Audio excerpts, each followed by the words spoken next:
യവൻ എന്താണെന്ന് അറിയത്തില്ല. അവൻ എല്ലാ പടത്തിലും ഒരേ എക്സ്പ്രഷനാണ് എല്ലാത്തിനും. ഒരു പുതുമയില്ല. എന്തെങ്കിലും ഒരു ചേഞ്ച് വേണ്ടേ? എനിക്കിതിൽ എടുത്തു പറയാൻ തോന്നിയ കാര്യം എന്ന് വെച്ചാൽ പ്രത്യേകിച്ചൊന്നുമില്ല.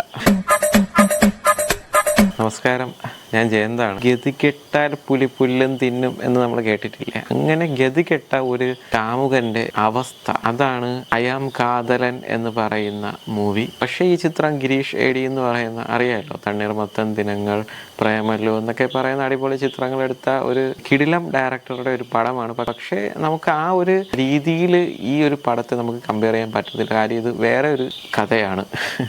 ഇതിൻ്റെ കോമഡി എന്ന് വെച്ചാൽ ഇതിലെ നായകൻ എന്ന് പറയുന്നത് ഒരു ഹാക്കറാണ്. ഒരു സാധാരണക്കാരനായ ഒരു നാടൻ ഹാക്കറാണ് നമ്മുടെ നായകനായ നസ്ലൻ എഴുതിയിരിക്കുന്നത്. നസ്ലൻ്റെ അഭിനയവും കാര്യമൊക്കെ നോക്കുകയാണെങ്കിൽ ഒരു പുതുമയില്ല.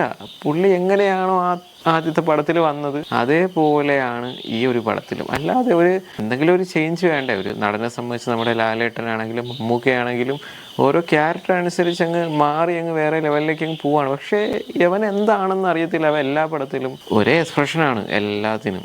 അറിയാൻ വയ്യ, അതൊക്കെ അവരുടെ ഇതല്ലേ, അത് എനിക്ക് ചോദ്യം ചെയ്യാൻ പറ്റത്തില്ലല്ലോ. പടം ഒരു നല്ല പടമാണ്. സാധാരണ നമുക്കൊന്ന് കയറി കാണാൻ പറ്റുന്ന ഒരു കോമഡി മൂവിയാണ് ഐ ആം കാതലൻ എന്ന് പറയുന്ന ചിത്രം. എനിക്കിതിൽ എടുത്തു പറയാൻ തോന്നിയ കാര്യം എന്ന് വെച്ചാൽ പ്രത്യേകിച്ചൊന്നുമില്ല.